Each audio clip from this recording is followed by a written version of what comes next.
अभी हाल ही में अमेरिका और ईरान के बीच न्यूक्लियर डील को लेकर ओमान के मस्कट में बातचीत हुई और ये बातचीत चौथे राउंड तक पहुंच चुकी है। और हाँ, दोनों देशों में कुछ पॉजिटिव साइन जरूर दिखे हैं, लेकिन डील फाइनल अभी नहीं हुई है। ईरान कह रहा है कि वो यूरेनियम एनरिचमेंट को सिविलियन पर्पस के लिए कंटिन्यू करेगा, जबकि अमेरिका चाहता है कि ईरान इस पर पूरा ब्रेक लगाए। अमेरिका की डिमांड है कि ईरान का न्यूक्लियर प्रोग्राम पूरी तरह से कंट्रोल में रहे, मिसाइल टेस्टिंग लिमिट हो और हर एक्टिविटी पर इंटरनेशनल इंस्पेक्शन हो। अब ईरान ने 3 स्टेप्स का प्रपोजल रखा है। पहला है कि वो यूरेनियम एनरिचमेंट को 3.67% तक लिमिट कर देगा और अमेरिका को कुछ सैंक्शंस हटाने होंगे। दूसरा है कि वो हाई ग्रेड फ्यूल बनाना बंद करेगा और इंटरनेशनल मॉनिटरिंग अलाउ करेगा। और तीसरा है कि अगर अमेरिका की कांग्रेस भी डील को ओके करती है तो ईरान अपना सारा हाई एनरिच्ड यूरेनियम किसी थर्ड पार्टी कंट्री को ट्रांसफर कर देगा। फिलहाल अमेरिका ने इस प्लान को सीधा हाँ नहीं कहा है, लेकिन बातचीत अभी जारी है। अब अगर बात करें कि अगर अमेरिका और ईरान के बीच ये डील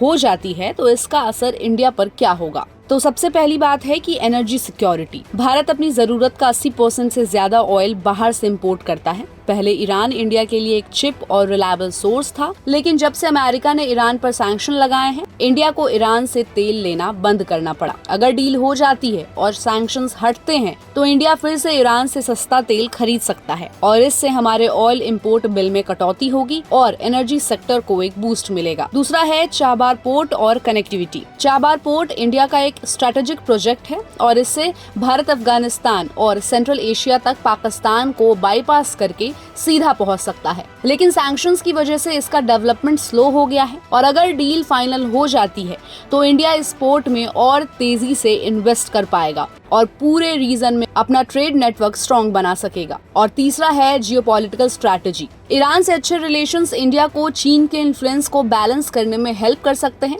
खासकर CPEC जैसे प्रोजेक्ट्स को लेकर। इंडिया की एक्ट वेस्ट पॉलिसी के लिए भी ये बहुत जरूरी है कि हम ईरान को अपनी साइड में रखें, लेकिन इस डील से रिस्क भी बहुत है। अगर इंडिया ईरान के साथ ज्यादा बिजनेस करता है तो अमेरिका की सेकेंडरी सैंक्शंस का रिस्क बना रहेगा। रीजन में टेंशन जैसे ईरान इजराइल कॉन्फ्लिक्ट से ऑयल प्राइसेस बढ़ सकती हैं और NRI सेफ्टी पर भी असर पड़ सकता है। तो अगर अमेरिका और ईरान के बीच डील हो जाती है तो ये इंडिया के लिए एक बड़ा पॉजिटिव डेवलपमेंट हो सकता है, खासकर ऑयल इंपोर्ट, ट्रेड कनेक्टिविटी और जियोपॉलिटिक्स के लिहाज से। लेकिन इंडिया को हर कदम कैलकुलेटेड लेना होगा, क्योंकि इस डील से जुड़ी डिप्लोमेसी, सैंक्शंस और रीजनल स्टेबिलिटी की उलझनें कम बिल्कुल भी नहीं है। तो इस रिपोर्ट पर आपकी क्या राय है, हमें अपनी राय कमेंट बॉक्स में दें और ऐसे ही अपडेट्स के लिए देखते रहिए गुड रिटर्न्स। हमारे चैनल को लाइक और सब्सक्राइब करना बिल्कुल भी मत भूलिएगा।